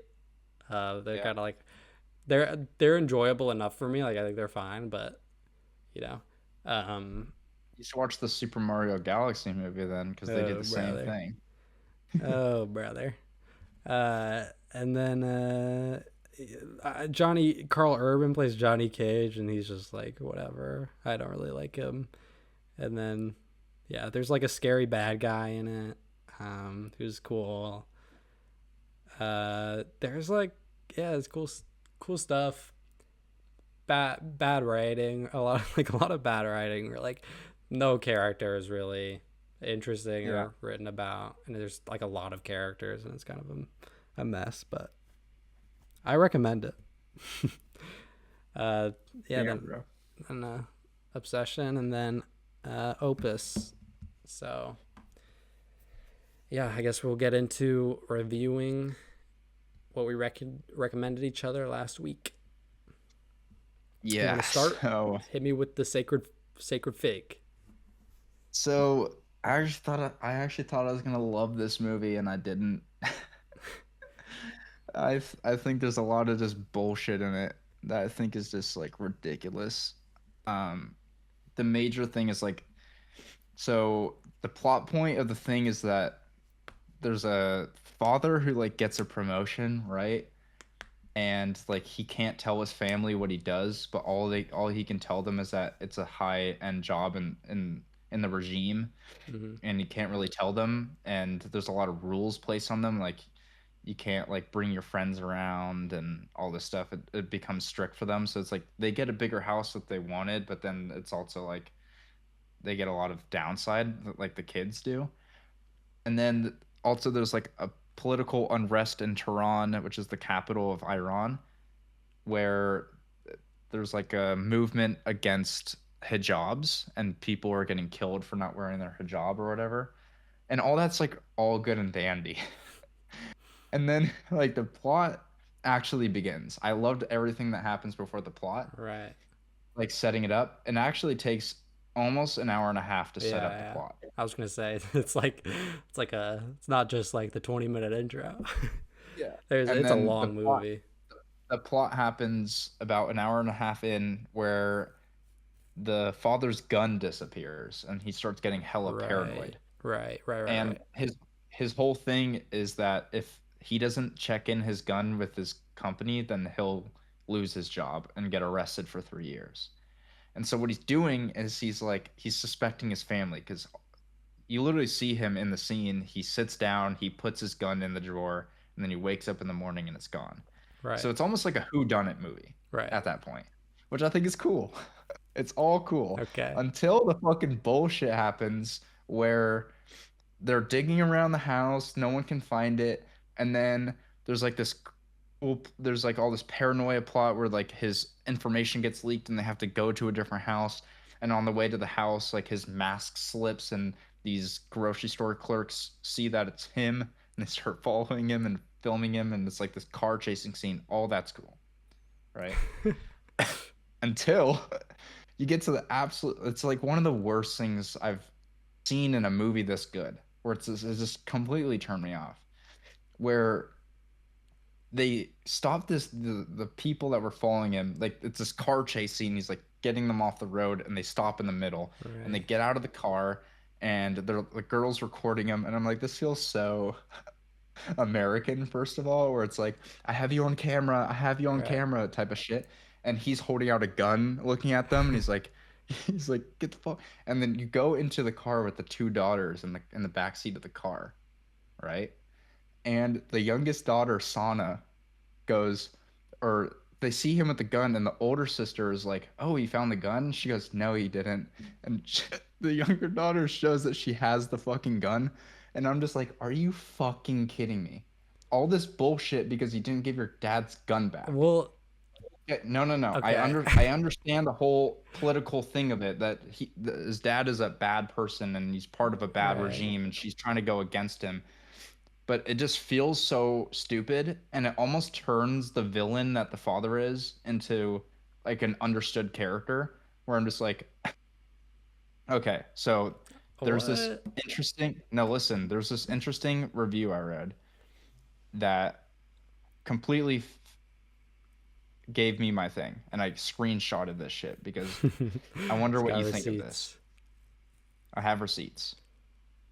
This guy says in the comments of a review, I was digging into this movie. I saw in the comments of a review, I read this thing where someone says, there were a lot of victims in this film, the women that were oppressed and physically abused by the regime, and the father who was murdered by his two daughters.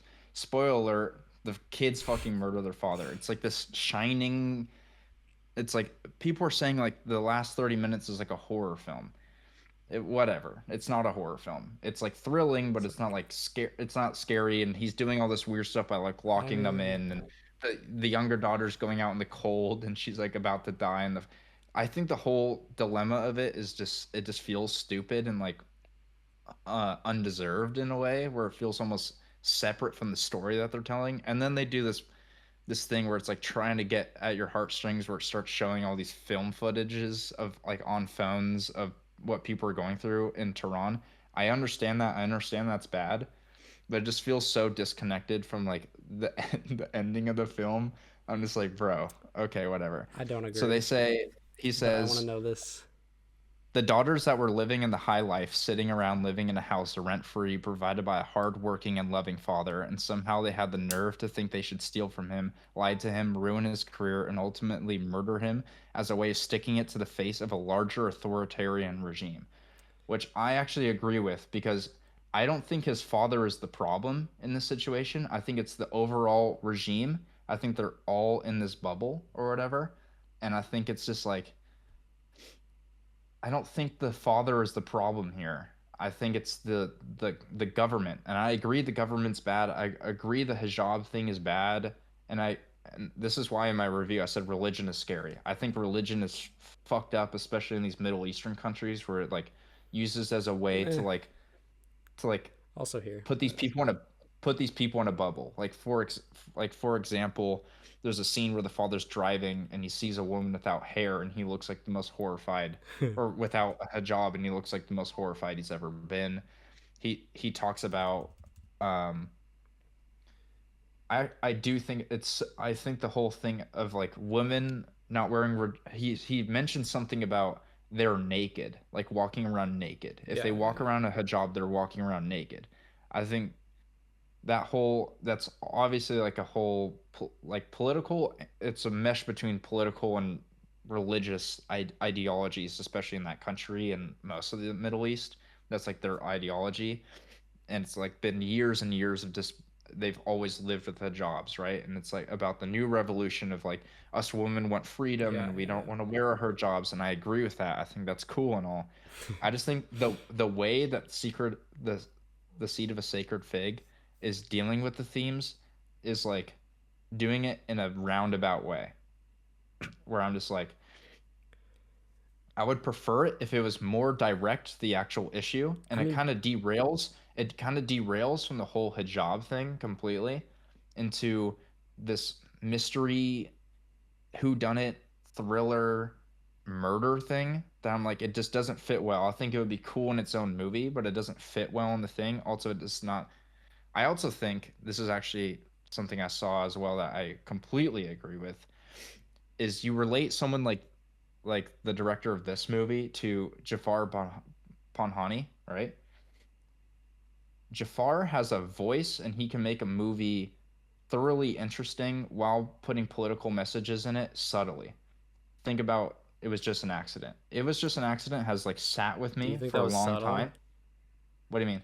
What? It was just an accident. I don't think would I wouldn't say it's like subtle necessarily I'm compared not to saying this. subtle. I'm just saying like he knows he has a good plot and a political stance, and he's dealing with them both linearly that I think they both align super well. I also think I don't let me read the director's name. This director, Mohammed Rasulov, Hmm. he is doing not a lot of things interesting filmmaking wise. I think it's like for the movie that it is, I think it's like pretty basic.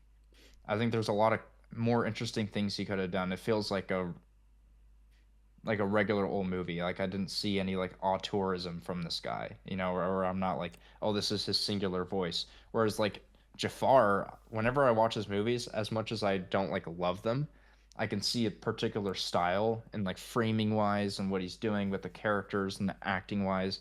To me, like the performances are like at most part like one note in this movie in Sacred Fig, Really. and then it's like I don't see the director of this movie. It seems like he's just like he has a plot that he knows and he's trying to do well, and then he just films it like I think like the a end regular when old movie. they're running through that location of, Yeah, sure, but I don't like that shit. Like I don't like that. So for okay, example, that's like a is there? masterfully directed Sure, sequence. yeah, but that's the only part where I see that. But it's also Really, even like like the beginning, I think is like really well directed. Like in the I think house. I think yes, I think at that point though, when the good directing is coming, I don't give a fuck. At I I don't give mean, a that's fuck about like fine, I guess. what's Here's a, even going I on. think. All right, do you want to finish? I'll let you finish. Yeah, yeah. So like at the end of the day, I don't think it's a horrible movie. I just think there's things that I feel misaligned with where I'm like, man, this could have been so much better. It's also like expectations of like I thought this movie is going to be great, especially with its runtime. I feel like it has to earn that.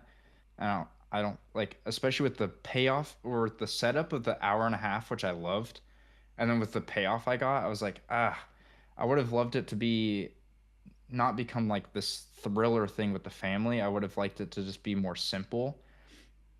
Um, I don't know. There's just a lot of things I misaligned with it. I do think there's really good stuff in it. Like I love that first hour and a half. I was like more locked in with that hour and a half where like not much is happening than I was with the thrilling stuff at the end. I was just like kind of disengaging with that stuff at the end because a lot of people are relating it to like The Shining. You know how the whole Okay, end thing like is the happening is like The maze. Shining. Yeah, like the maze and Okay, like Jack Torrance right, like sure. trying to track down his family, and I hate The Shining. So I mean, you I'm could like, say it's like I The Shining, but it's not like The Shining. no, but when I'm watching that, I don't have to read reviews to know that I'm feeling the same way that I do about The Shining, where it's just like this cat and mouse game thing, but it also doesn't feel thrilling at all because like there's a moment where the dad is literally fucking sleeping. He's literally just sleeping there. He's like looking for his daughter, but then he's just sleeping. I'm like, okay, and then the whole murder things happen, and then there's like like a picture of his hand hanging out of the dust, and I'm just Great like, what image. a no, I Great don't like. image. I'm like, this is so Okay, dumb. here's the This I is so think a dumb. thing that I think like you're disregarding on a thematic level is like it's kind of taking this, it's not really about like this like, bigger against the regime thing. It's more about the difference between politics in a family, right? Like No, I see that stuff. there's these women in this family who this patriarch is fundamentally going against their like rights and their kind of like you know uh yeah, just going against their like rights and like ability to exist in the world, and like he represents that.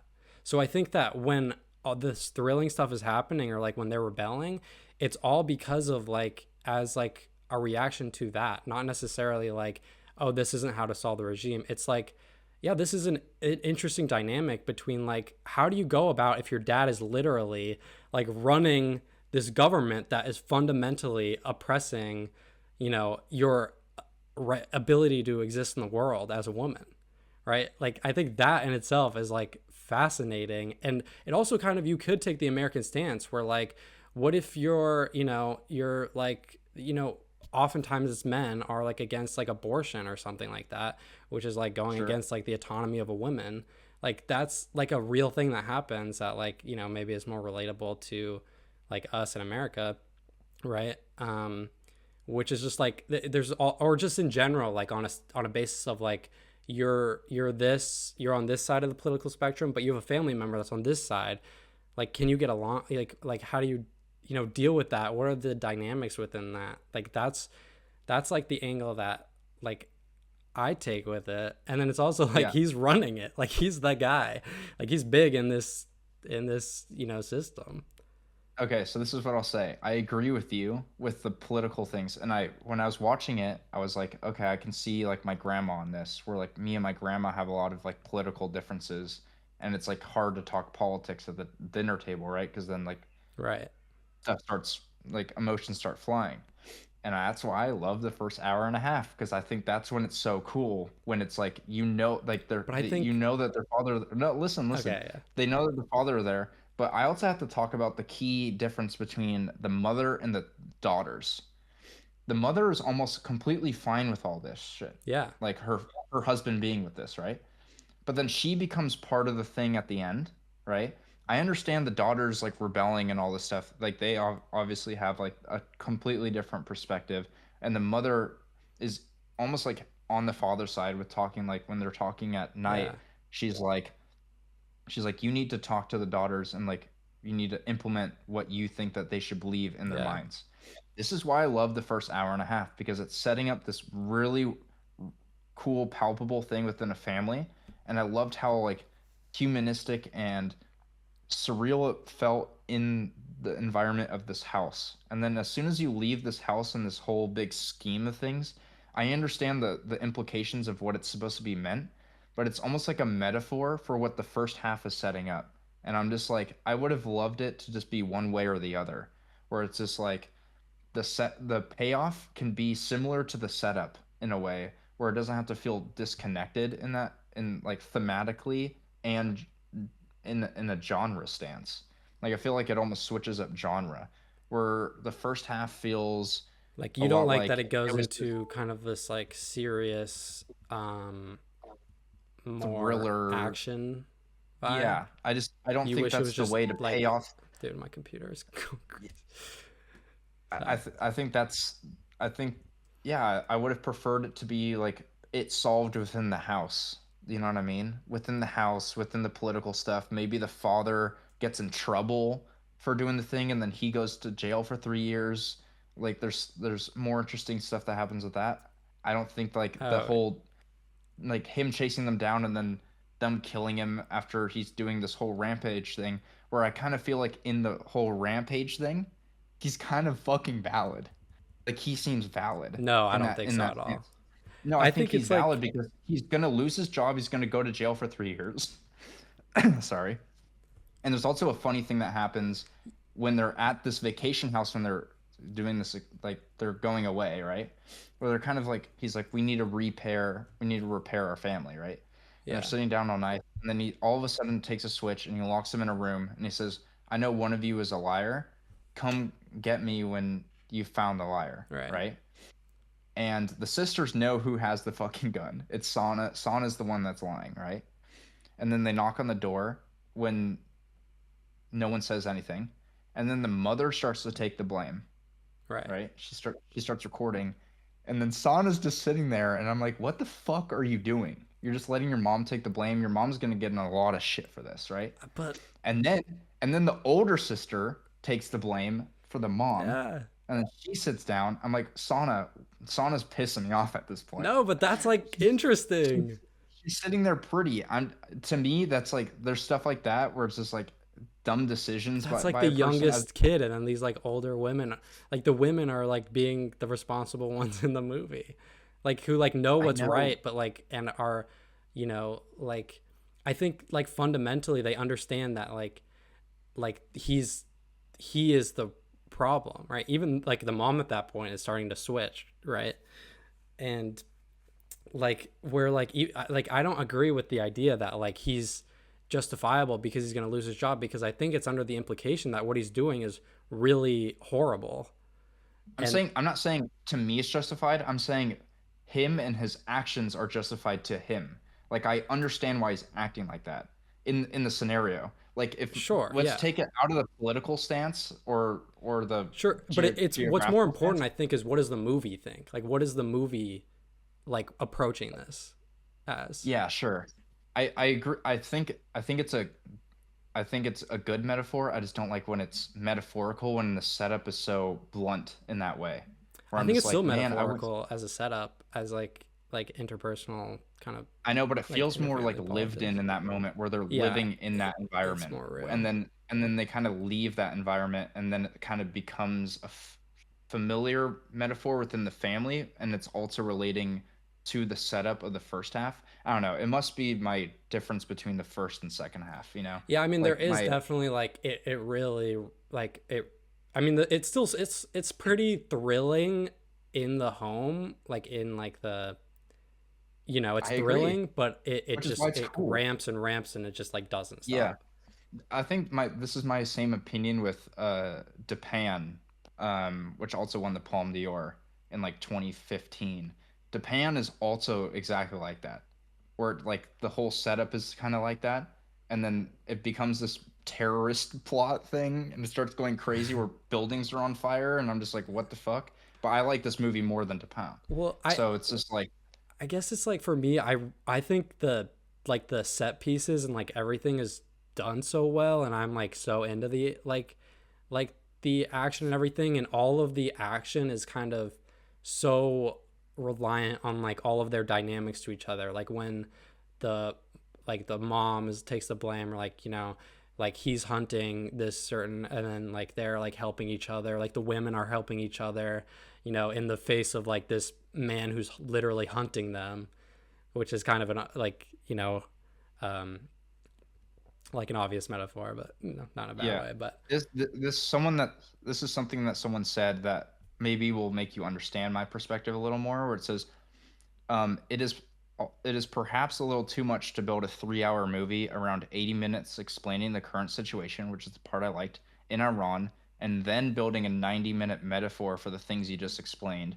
If anything, the logical approach would be to flow in the opposite direction, which I would agree. yeah, I mean, I just think that it goes like it takes a broader scale, and then it's like, okay, now we're not about this broad, it's actually like with the family now. But that's the thing. I liked the broad stance of the political climate, where I'm like, I like that this is like the college shutting down, the school shutting down, the kids have to be home, their friend is Right. getting arrested. I'm like, oh, this is so interesting, and this the power dynamic between the father not being there, and then he comes home late at night, and the dinner's being different, and then Yeah, the the father dinner finding out scene. that like that stuff was like so powerful, and I loved it, and then it just kind of threw that that sunken realism of the political part of what's going on around them, especially since they live in a gated community, but they can still hear the bombs. Like that felt scarier to me. It's like putting Yeah. the family approach is cool within the home of like what's going on, what's not being said, what's not being done. Um, the kids being influenced by media in a different way than the parents are. The parents are listening to the news and the kids are like, that's fake news. And then they're watching the stuff on social media. Like that stuff is so cool to me, which is Yeah, it why I is. Yeah. end up giving this movie a 3 star, is because I think that stuff is so good. I'm just so disappointed with like how it ended up. You know what I mean? Where I'm like, I wanted to kind of end with that kind of family stuff ending in the home, or like the kids doing something about it, them joining the riots, or you know what I mean? Where it's just like, oh, this feels real within the family, where you can still have that family issue stuff within the power dynamic of what's going on outside. That's just Yeah. my opinion. Yeah, no, that's fine. I guess it's just like they spend such a long It's not a time bad there. movie. I didn't feel like you know, it, you know what I mean? Where like, it wasn't like, oh, I wish there was, I didn't feel, at least like, I wasn't like, oh, I wish there was more of that, because I felt like we had a whole movie of that. And then Yeah. it's like Do you, ramping did you up. feel the mood switch like very There's, hard? I, I mean, when it felt pretty natural to me, like they're escaping and it makes sense, and like you understand like everything that's going on, you realize like she has the gun, and you're like, oh, everything's changed now. And but I think it like in the last, like I even think like when he kidnaps them, kind of like it's still like pretty like contained and like makes sense. I just think like the last stretch where he's like chasing them, like literally like hunting them through the maze, is like where it's like, oh, this is like an action movie. But I think it's good. Like I think that stuff is like well done, where it doesn't like Yeah. bother me, and I Yeah. like how it ends. Yeah. But whatever. Cool. Tell me about Opus. So you Yes. didn't rate it because it's a documentary, right? Yeah, So I also was like, I don't know. Even if it's hard to rate. Even like I always am like, yeah, I could rate everything. Like, but even this, yeah, I was like, I don't know. yeah, Um, but I mean, I would probably give it like 3.5 stars if I had yeah, to. yeah. Um, just because I think I was like underwhelmed from the music a little. Damn, Yeah, what? The music is like beautiful. parts of it is like are like really good, but I don't know. I had no idea what to expect. Like maybe if I like knew more about his music before, I would have like liked it. Like I was even thinking like, oh, if I like listen to this guy, if I, learn more about this person and then see this, like I feel like it would hit me a lot harder. But I mean, it's still, there's I really like how it's edited from like Neosora's side. I don't know if he edited it, but he directed it. Um, and there's even like my favorite part is like towards the end. It's like him playing piano, and then it just like it cuts to like an empty piano, and then Oh it my cuts gosh, back it's to so him beautiful. playing piano. And it's like, oh I was shit, weeping, crying, bro, yeah, I because like it's him dead. Because yeah. this movie was edited after he died. Oh, was it edited So after? Yeah. they filmed it Oh three yeah, I months guess before he they have died. a yeah, yeah. Um It's so crazy.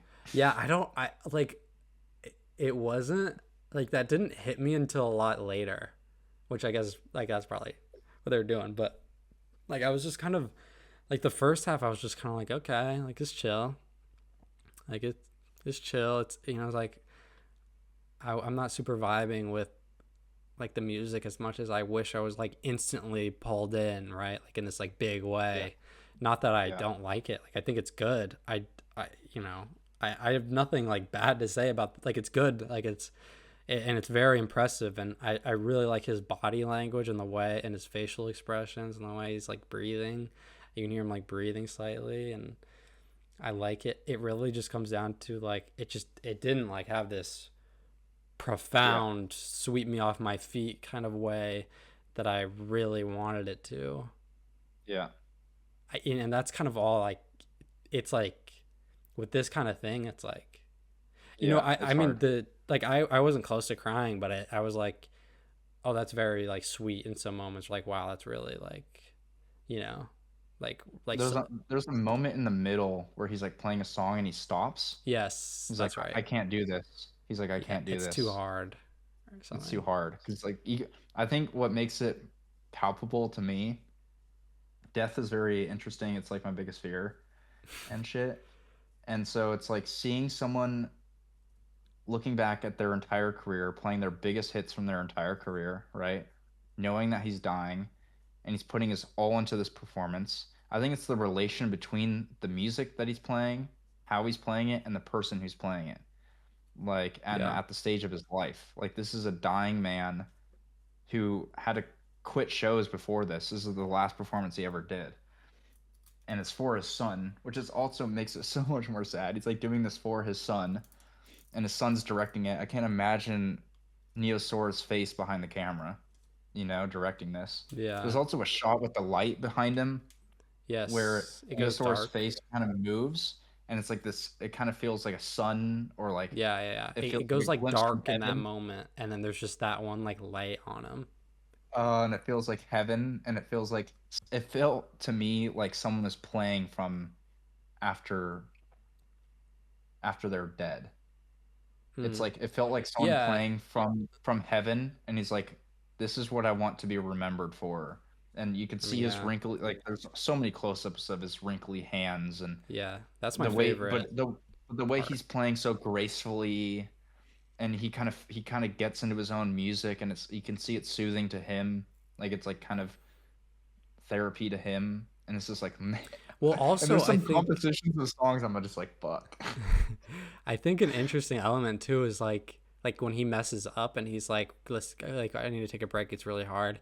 It's like there's also like the level of he really needs this to be perfect because this is what he's Yeah, leaving the world with, you know. And yeah, at the end of the day, like you're gone, right? And all this and like what's left is your art. And so there's that like and I didn't know until after that he like curated this as like his. It makes sense. I don't know. I just didn't think about it. I guess like what did he curate? But it's like this is what he wanted to represent his whole career. So it's yeah. interesting. I wish I knew that like going in. I guess, but um, yeah, it's very sweet. I just It's I don't know. Like to me, it's like the music's perfect. The emotions it gave me. It's like it's also like one of those movies, kind of like Gene Dealman, where you're just kind of sitting there and you have a lot of time to think. It's kind of like a mm-hmm, soundtrack to your thoughts. mm-hmm. It kind of feels like that to me, whereas like Gene Dealman does it with silence. This movie kind of does it with just repetitive notes and stuff. You're just kind of sitting there and you have a lot to think about. So, but because there's music and there's like an image there, your your thoughts aren't more about you, they're more about what he's feeling.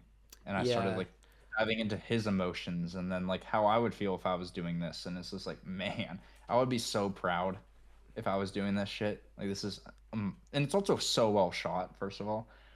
It's shot so well. yeah, It's it's so pretty good. good. Yeah, there's like I think maybe that's like why I struggle connect. I was like I was doing exactly what you were saying is like trying to like think of what he's going through and things of like that.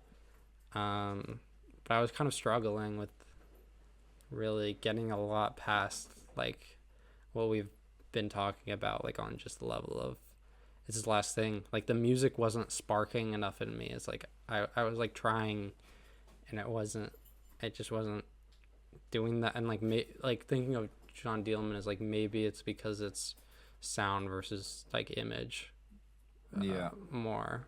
Um, that's literally just a thing I just thought of. Like maybe that's why for me, I Yeah. don't know, Yeah. but Yeah. I could also like see myself in another another time watching this and maybe it totally affecting me. It's just like it's gonna like really affect you or like um I wouldn't say it didn't I affect me. It did, but like I don't it not I on don't like think you can dislike this. Like there's like a yeah, unless yeah. you I hate was thinking classical that piano. too. Yeah. Like I don't think you can dislike this because there's something about it that feels like out of this world. It also feels different than documentary, different than like music films, different than feature films. It feels like its own thing, which I think is so interesting. And I'm just like, damn. So I don't think you could really hate this. It's I just all know. about Like like who could the hate the this, right? the kind of vibe you're It's like in, a vibe. the kind of information you're going into it, maybe with more information that you know now, and then you kind of learn more about him throughout his career. Like he's become like the biggest find for me this year in 2026. Cool. Like, but Okay. yeah, so Yeah, I'll so go. I I'll liked recommend. Opus. Okay. Yeah, Yeah. What do you got I'll for me recommend. this week? So I'm recommending you a Ryuichi Sakamoto score. I'm recommending you Tony Takatani. So I'm now Okay. realizing I should have recommended this to you last week and Opus to you this week because that's how I discovered Ryuichi is through Right. Tony Takatani. And I remember talking about Tony Takatani. It was like it's maybe my favorite film I've seen this year, besides Opus. And it's something that I think it'll pair with like the music now, you know the guy who made it, Mm-hmm. and then you'll just like hear the music throughout it, and it's also has like beautiful clouds. It's shot really well. It's like 70 minutes, so it's super short. Um, I think you'll love it, especially like right after Opus. Just like Yeah. That's a good that's pairing. kind of that's kind of how I was pairing it, but I should have done it reverse. But Yeah. You know what? I have them both at a four and a half. That makes me want to change what I give you, honestly. No, I'm scared. Yeah, Do you what you're know gonna what? give me.